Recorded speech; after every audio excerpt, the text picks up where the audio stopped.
That'll get you, Nicholas. I know. This what? You're the nigga liar. I am here, Nick. I want this. I want this.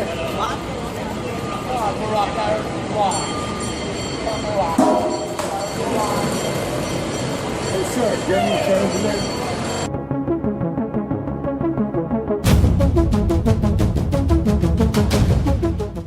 It reminds me of a joke. You know, black people who commit drug offences, they go to jail like this, whereas white people don't go to jail at all. When John Oliver revealed the fact that no white person had ever been to prison before, the NPCs were whipped up into an absolute fury. Drug war bad. Laws are racist. Only some lives matter. A consensus was soon reached that something needed to be done. Something needed to change. The status quo was unacceptable. And it was around this time that one of the NPCs had a vision.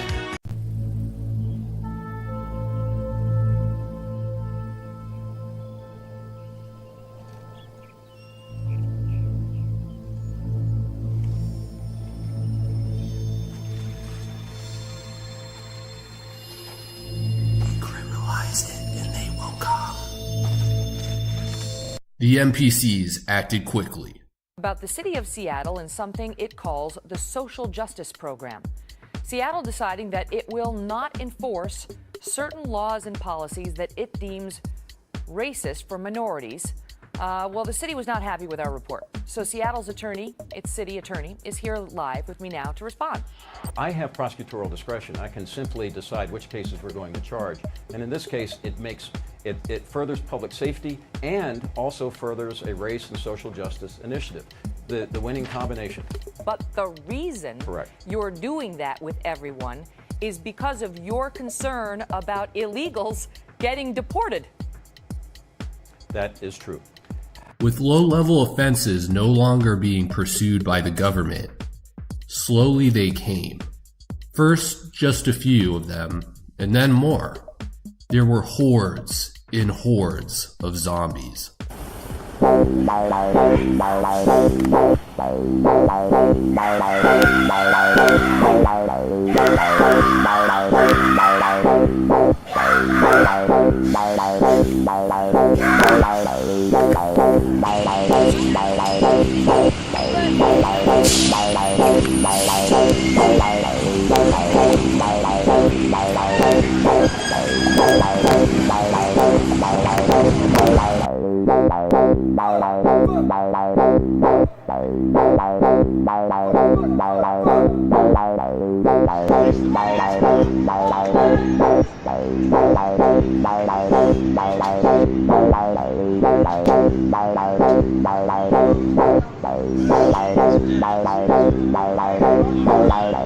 Nigga done brung a dead raccoon in the motherfucking McDonald's.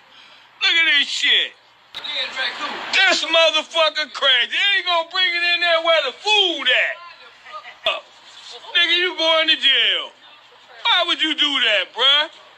Don't bring, he bringing them this way. Nigga, I don't want nothing out that motherfucker. Then he gonna put him in the garbage can, motherfucker. Wow. Nigga, I don't want nothing out of it. Look at that shit. Y'all need to call the health department. Somebody need to call. Get the fuck away from me, you retarded motherfucker. You going to jail. These zombies were the evolved perfect form of the NPCs. Not only did they not think for themselves, they didn't really think at all. They just wandered the streets ranting, occasionally bringing a raccoon into a McDonald's. But it wasn't just the crazy ranting that they brought with them. There were also tents, like those tents, and these tents, and these other tents, and more tents, and tents over here, and tents and tents and tents, lots and lots of tents. But the tents weren't the only matters that had to be dealt with. There were also the fecal matters. the city will soon have a so-called poop patrol out on the streets. The name is exactly what it's going to do. Soon, they'll be targeting fecal matter areas. Lately, there's been a brownout. Come on, guys, seriously. In the Bay Area since 2011, there have been at least 118,352 reported instances of human fecal matter on city streets. Look at this. In 2011, something happened. 5,500. In 2018, 28,000. Your city doesn't work, your policies don't work, something is wrong, and you better figure it out because you are covered in excrement.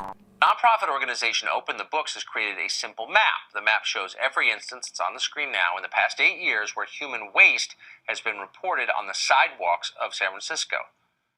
At least we assume this is San Francisco. There's so much brown you can't even see the map. As places like California, Seattle, Portland, Oregon became overrun with zombies, they not only became places that were literally shittier to live in, but they also became more dangerous. Status quo on our streets today is simply unacceptable, and we're not going to stand for it. Every month, us and our partners at the city collect 275,000 syringes. The mayor held a news conference in front of Tamara Friedman's business of 3 years. She says picking up syringes just doesn't go far enough. But it's still not addressing the real issue, which is that people are living on the street, they're leaving their needles, and that they're defecating and urinating everywhere. In fact, yesterday, Tamara called 311 twice to report human feces in front of her business. No one has come by yet to clean it up. A veteran city official has now contracted typhus, a disease the public health department has been saying was mainly hitting the homeless population. But now workers in downtown LA and beyond are clearly at risk, and they're calling on the city to control the filthy conditions that are fueling this epidemic. Mounds of garbage pile up on a downtown LA street. Garbage that draws rats, which harbor fleas. Fleas spread the typhus bacteria when they bite humans. And now their latest victim is Deputy LA City Attorney Liz Greenwood. It felt like somebody was driving railroad stakes through my eyes and out the back of my neck. 3 months ago, Greenwood, a veteran prosecutor, began experiencing horrible headaches and high fevers. Her doctor tested her blood and found she was infected with typhus. Who gets typhus? It's a medieval disease that's caused by trash. This man spent his entire life helping homeless people in Skid Row in Los Angeles, and he ended up having his leg amputated because he contracted flesh-eating bacteria from the streets, including E. coli, strep, and staph infections. The bacterial infection was so bad that he had to have his leg cut off. By the way, Skid Row happens to be near a part of Los Angeles where a lot of the food that's consumed in the city gets packaged. So why were all these cities doing all of this? Well, it all starts with Portugal. About 15 years ago, Portugal decriminalized all of its drugs. When people were found to be in possession of an illegal substance, instead of being taken to jail, they were sent to a doctor, and the doctor would recommend some sort of treatment for that person. Since Portugal decriminalized drugs, crime rates have gone up. But what would seem to be a surprise, drug addiction rates have gone down. Additionally, drug addicts appear to be healthier. Overdoses are less common, and HIV and other diseases that are transmitted sexually or through shared needle use has gone down. A lot of cities in the United States wanted to replicate this. They saw this as a positive outcome. If only the laws in America could be like they were in Portugal. Unfortunately, there were a few problems. First of all, Portugal never enforced its drug laws to begin with. So even before the laws changed, no one was ever arrested or prosecuted just for possessing drugs. By decriminalizing drugs, all that Portugal really did was take its laws and have it match up with what was actually being done by its law enforcement. The reason drug addiction rates went down is because previously Portugal hadn't done anything when it would find people with drugs. At least now that it offered them medical services, it provided an opportunity where some drug addicts could address their problem. The other major problem is in the United States, we just simply don't have the balls to order someone to go see a doctor without first convicting them of a crime. So the NPCs came up with their own alternative version of what Portugal was doing. It generally took two different forms. Option 1. The first thing cities tried is they would agree to not file criminal charges against someone if they went ahead and completed some sort of drug rehab program. This ended up being a huge failure because a lot of the drug addicts would just tell them to go fuck themselves and would continue using drugs and not bother to go to the rehab. In order for this form to work then, they had to prosecute these people and charge them with crimes. And a lot of people ended up getting prosecuted for personal possession of drugs. So the cities tried a second method. Option 2.